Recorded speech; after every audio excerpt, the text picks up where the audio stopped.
আসসালামু আলাইকুম। আপনি কি জানেন পৃথিবীর সবচেয়ে সুখী মানুষদের অনেকেই বাস করেন উত্তর ইউরোপের কয়েকটি দেশে। প্রতি বছর প্রকাশিত ওয়ার্ল্ড হ্যাপিনেস রিপোর্টে বারবার শীর্ষস্থান দখল করে থাকে ফিনল্যান্ড, ডেনমার্ক, সুইডেন, নরওয়ে এবং আইসল্যান্ড। কিন্তু প্রশ্ন হলো, তারা কি শুধু ধনী বলেই সুখী, নাকি তাদের জীবনযাপনের মধ্যে এমন কিছু গোপন সূত্র আছে যা তাদেরকে বিশ্বের সবচেয়ে সুখী মানুষের কাতারে নিয়ে গেছে? আজকের ভিডিওতে আমরা জানবো স্ক্যান্ডিনেভিয়ান দেশগুলোর সুখের পেছনের বিজ্ঞান, তাদের অনন্য জীবন দর্শন এবং এমন কিছু অভ্যাস সম্পর্কে যা আমাদের জীবনেও ইতিবাচক পরিবর্তন আনতে পারে। তার আগে আপনি এই চ্যানেলে নতুন হয়ে থাকলে চ্যানেলটি সাবস্ক্রাইব করার অনুরোধ রইল।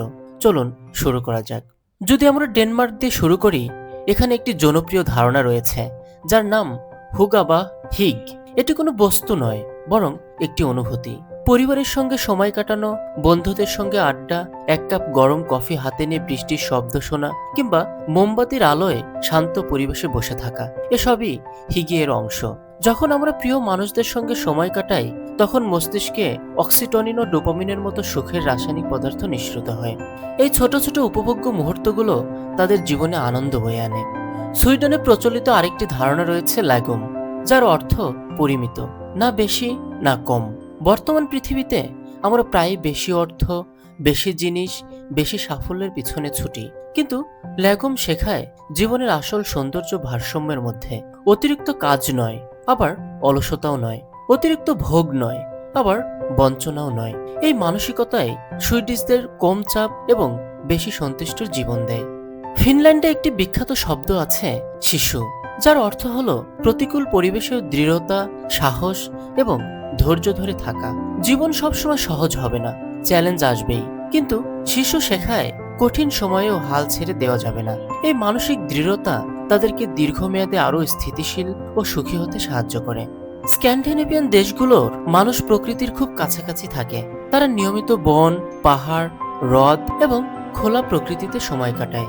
এমনকি ঠান্ডা আবহাওয়ার মধ্যেও তারা হাঁটা, হাইকিং এবং বিভিন্ন আউটডোর কার্যক্রম চালিয়ে যায়। গবেষণায় দেখা গেছে, প্রকৃতির মধ্যে সময় কাটালে স্ট্রেস হরমোন কর্টিসলের মাত্রা অনেক কমে যায়। ফলে মন শান্ত হয়, উদ্বেগ কমে এবং মানসিক স্বাস্থ্যের উন্নতি ঘটে। তাছাড়া স্ক্যান্ডিনেভিয়ান দেশগুলোর আরেকটি বিশেষ বৈশিষ্ট্য হলো উচ্চ সামাজিক আস্থা। সেখানে মানুষ সাধারণত একে অপরকে এবং সরকারি প্রতিষ্ঠানগুলোকে বিশ্বাস করে। যখন সমাজে বিশ্বাসের পরিবেশ থাকে, তখন মানুষ খুব কম উদ্বিগ্ন হয় এবং বেশি নিরাপদ বোধ করে। আর নিরাপত্তা বোধ মানুষের সুখের একটি মৌলিক উপাদান। স্ক্যান্ডিনেভিয়ানদের জীবনে শরীরচর্চা একটি স্বাভাবিক অভ্যাস।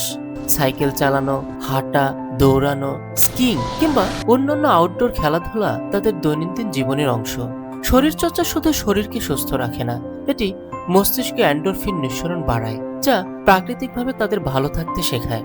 প্রকৃতপক্ষে স্ক্যান্ডিনেভিয়ান দেশগুলোর সুখের রহস্য শুধু উন্নত অর্থনীতি নয়, বরং তাদের সুখের মূল ভিত্তি হলো ছোট ছোট আনন্দ উপভোগ করা, প্রকৃতির কাছে থাকা, পরিমিত জীবনযাপন, কাজ ও জীবনের ভারসাম্য বজায় রাখা, সুস্থ সম্পর্ক গড়ে তোলা এবং প্রতিকূলতার মধ্যেও এগিয়ে চলার মানসিকতা।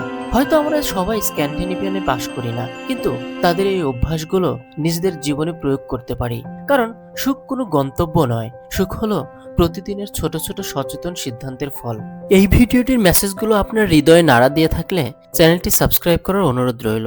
ধন্যবাদ সবাইকে। আজ এ পর্যন্তই। আসসালামু আলাইকুম।